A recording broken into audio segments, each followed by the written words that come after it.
ꯁꯨ ꯑꯦꯛꯁꯇꯦꯟꯁꯟ ꯇꯧꯕ ꯑꯃꯁꯨꯡ ꯑꯩꯈꯣꯏꯒꯤ ꯅꯦꯁꯅꯦꯜ ꯍꯥꯏꯋꯦ ꯕ꯭ꯂꯣꯀꯦꯠ ꯍꯥꯡꯗꯣꯛꯄ ꯑꯗꯨꯝ ꯃꯔꯤ ꯏꯔꯩ ꯂꯩꯅꯕꯗꯧꯅꯁꯨ ꯑꯗꯨꯝ ꯇꯧꯏ ꯁꯁꯄꯦꯟꯁꯟ ꯑꯣꯐ ꯑꯣꯄꯔꯦꯁꯟ ꯁꯨ ꯃꯁꯤꯒꯤ ꯁꯥꯡꯗꯣꯛꯄꯁꯤ ꯃꯁꯤ ꯍꯣꯏ ꯍꯥꯟꯅ ꯑꯦꯁꯦꯝꯕ꯭ꯂꯤꯗꯁꯨ ꯈꯟꯅꯈ꯭ꯔꯦ ꯑꯇꯩ ꯑꯇꯩ ꯃꯌꯥꯝ ꯑꯃ ꯈꯟꯅꯔꯒ ꯃꯁꯤ ꯑꯦꯕ꯭ꯔꯣꯒꯦꯠ ꯃꯁꯤ ꯁꯥꯡꯗꯗꯅꯕ ꯈꯟꯅꯕ ꯂꯩꯈ꯭ꯔꯦ ꯑꯗꯨꯕꯨ ꯑꯃꯨꯛ ꯇ꯭ꯔꯤꯄꯥꯔꯇꯥꯏꯠ ꯇꯣꯛ ꯁꯦꯟꯇ꯭ꯔꯦꯜ ꯒꯣꯔꯃꯦꯟ ꯑꯃꯁꯨꯡ ꯁ꯭ꯇꯦꯠ ꯒꯣꯔꯃꯦꯟ ꯑꯃꯗꯤ ꯑꯩꯈꯣꯏꯒꯤ ꯀꯨꯀꯤꯖꯣꯒꯤ ꯀꯥꯡꯕꯨꯒ ꯑꯩꯈꯣꯏꯒꯤ ꯆꯠꯊꯔꯛꯄ ꯆꯍꯤ ꯑꯃꯒ ꯑꯃꯨꯛ ꯑꯩꯈꯣꯏ ꯁꯥꯡꯗꯣꯔꯛꯄꯁꯤ ꯃꯁꯤꯒꯤ ꯃꯅꯨꯡꯗ ꯌꯥꯎꯔꯤꯕꯁꯤꯃꯛꯇꯤ ꯑꯩꯈꯣꯏꯒꯤ ꯇꯦꯔꯤꯇꯣꯔꯤꯌꯦꯜ ꯏꯟꯇꯤꯒ꯭ꯔꯤꯇꯤ ꯑꯞꯍꯣꯜ ꯇꯧꯕ ꯉꯥꯛꯄ ꯗꯦꯟ ꯅꯦꯁꯅꯦꯜ ꯍꯥꯏꯋꯦ ꯃꯌꯥꯝ ꯑꯃ ꯑꯩꯈꯣꯏꯒꯤ ꯁꯥꯟꯇꯤꯒꯤ ꯂꯝꯕꯤꯔꯣꯝꯗ ꯆꯪꯁꯤꯜꯂꯛꯄꯗꯧꯅ ꯑꯩꯈꯣꯏ ꯃꯁꯤꯒꯤ ꯁꯤꯒꯅꯤꯐꯤꯀꯦꯟꯠ ꯑꯣꯏꯕ ꯑꯃꯗꯤ ꯑꯩꯈꯣꯏ ꯎꯏ ꯑꯗꯨꯕꯨ ꯁꯨ ꯋꯤꯗ꯭ꯔꯣ ꯇꯧꯕ ꯈꯣꯠꯄ ꯑꯗꯒꯤ ꯑꯦꯕ꯭ꯔꯣꯒꯦꯠ ꯇꯧꯕ ꯍꯥꯏꯕꯒꯤ ꯃꯇꯥꯡꯁꯤꯗꯗꯤ BJPꯒꯤ ꯁꯔꯀꯥꯔ ꯑꯃꯁꯨꯡ ꯁ꯭ꯄꯣꯛ ꯄꯥꯔꯁꯟꯗ ꯍꯪꯕꯁꯨ ꯌꯥꯝ ꯐꯒꯅꯤ ꯈꯜꯂꯤ ꯃꯔꯝꯗꯤ ꯑꯩꯈꯣꯏꯒꯤ ꯂꯧꯊꯣꯛꯅꯅꯕꯒꯤ ꯄ꯭ꯔꯣꯄꯣꯖꯦꯜꯁꯨ ꯃꯈꯣꯏꯅ ꯇꯧꯏ ꯑꯃꯨꯛ ꯁꯥꯡꯗꯣꯛꯄꯒꯤꯁꯨ ꯇꯧꯕꯅꯤꯅ ꯑꯗꯨꯒ ꯂꯩꯔꯤꯕ ꯑꯩꯈꯣꯏꯒꯤ ꯁꯥꯡꯗꯣꯛꯄꯁꯤꯗ ꯑꯩꯈꯣꯏꯒꯤ ꯃꯁꯤꯗꯤ ꯑꯃꯨꯛ ꯀ꯭ꯂꯤꯌꯥꯔꯂꯤ ꯉꯁꯥꯏꯒꯤ ꯍꯥꯟꯅꯗꯤ ꯑꯃꯨꯛ ꯑꯩꯈꯣꯏꯒꯤ ꯍꯥꯏꯔꯤꯕ ꯃꯗꯨꯒꯤ ꯒ꯭ꯔꯥꯎꯟ ꯔꯨꯜꯗ ꯑꯩꯈꯣꯏꯒꯤ ꯁꯨꯒꯤ ꯃꯗꯨꯒꯤ ꯀꯥꯏꯕ ꯈꯣꯠꯄ ꯃꯌꯥꯝ ꯑꯃ ꯂꯩꯌꯦꯕ ꯑꯩꯈꯣꯏꯒꯤ ꯂꯩꯕ ꯈꯣꯠꯄ ꯃꯌꯥꯝꯗꯨꯒꯤ ꯋꯤꯗ꯭ꯔꯣ ꯇꯧꯕ ꯈꯣꯠꯄꯒꯤ ꯋꯥ ꯂꯩꯔꯒꯁꯨ ꯃꯁꯤ ꯐꯖꯅ ꯑꯃꯨꯛ ꯑꯦꯛꯁꯇꯦꯟꯁꯟ ꯇꯧꯔꯛꯄ ꯁꯤꯗꯗꯤ ꯃꯁꯤ ꯑꯩꯈꯣꯏꯅ ꯐꯖꯅ ꯌꯥꯝꯅ ꯀꯨꯞꯅ ꯌꯦꯡꯁꯤꯟꯕ ꯑꯃ ꯆꯪꯏ ꯁ꯭ꯇꯦꯠ ꯒꯣꯔꯃꯦꯟ ꯑꯃꯁꯨꯡ ꯁꯦꯟꯇ꯭ꯔꯦꯜ ꯒꯣꯔꯃꯦꯟꯅ ꯃꯁꯤꯒꯤ ꯃꯣꯅꯤꯇꯔ ꯇꯧꯕ ꯑꯃ ꯆꯪꯏ ꯑꯗꯒꯤ प्रजासिंदी याम वाले सही अनी हेंजलबा था कुनगा तरेट कुनिफान सा कुनिफान हुजिक 28 months मसी चंगसलाबा सिदा प्रजासिंदी अवाबसिदी हनिगाई लेथना हुजिक वाखरे अदगी सेटमिल लोन की सेंथुम अवाबा लेरे हुजिक फाइनेंशियल क्राइसिस पोट चै तांगबगी फंगदबगी अदगी लाइरबा प्रजासिंग अंडर प्रिविलेज सेक्शन मयाम अमा अदगी चथोक चसिन तौबा मयाम सिंसी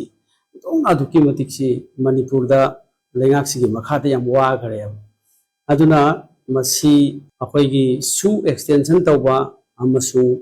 अखोइगी नेशनल हाईवे ब्लॉकेट हांगदोकपा अदुम मरी इरै लेनबदौनसु अदुम तौई अदुना अखोइना पामबदी अखोइगी ओइनदी मणिपुर दा शांति हंजलकपा अदगी इरान सोहलबा मयाम सिंसी मागी मागी मफमदा हंजलगा लेहनबा अदगी लेरिबा अखोइगी सु ग्रुप की अखोइगी लेरिबा मयाम सिंसी फजना अखोइगी मॉनिटर तौबा अदुगा कंट्रोल तौबा पुनमक्सी अखोइ पामी अदुना सिगुंबा मयाम सिंसीना ngasi मणिपुर की सेक्शन खुदिमक नॉट ओनली दी अखोइगी कम्युनिटी टू कम्युनिटी को हाइबदी कुकी जो अमदी मैतै सिनतना सेक्शन खुदिमकता प्रजा खुदिमकता ग्रुप खुदिमकता वहले मणिपुर दा अदुना अदुकी मतिक तंबदा तंबम खंगदबा अदगी वाबदा अखोइगी वाबदा वामन हेमन भाइबतारे मणिपुर की प्रजा सिंगना under this double engine government अखोइ हौजिक थेंगनरी अदुना मसीगी त्रिपार्टाइट टॉक से मसी सिगी मतंग सिदा अखोइगी याम फजना ग्राउंड रूल से इन्फोर्स तौबा अदगी सिगुंबा मयाम सिंगसिदी चंगी लोइनना मसिदा अखोइना ट्रस्ट बिल्डिंग अमा अदगी अमगा नुसिनदबा से थादोकपा अदुगा अखोइगी ट्रस्ट बिल्डिंग अमा अखोइसी थाजनबगी अदुगुंबा युमफम अमा अखोइ थोनबा म चंगी अदुना मसिदासु अखोइगी सुपेक एग्रीमेंट तौनगरे हायरगासु मधु अखोइगी पॉलिटिकल पार्टी सिंग मयाम अदगी सिविल सोसाइटी ऑर्गेनाइजेशन मयाम मसी अमगा अमगे हेट्रेट तौनरगदी मधु मधुसु मु इफेक्टिव ओइरोइदोइने अदुना एवरीथिंग अकाउंटेबिलिटी रेस्पॉन्सिबिलिटी दायित्व मसीगी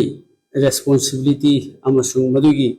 इम्प्लीमेंट तौबा इन्फोर्स तौनो होनबा हाइबा मक्सिदी डबल इंजन सिना दुम तौगदबनिना ꯑꯗꯨ ꯑꯩꯈꯣꯏꯒꯤ ꯁꯥꯏꯠꯇꯒꯤꯗꯤ ꯍꯥꯟꯅꯁꯨ ꯑꯗꯨꯝ ꯑꯩꯈꯣꯏ ꯁꯥꯟꯇꯤ ꯄꯥꯝꯃꯤ ꯑꯗꯒꯤ ꯃꯈꯥ ꯇꯥꯅ ꯁꯥꯟꯇꯤ ꯄꯥꯝꯃꯤ ꯑꯩꯈꯣꯏ ꯄꯨꯟꯅ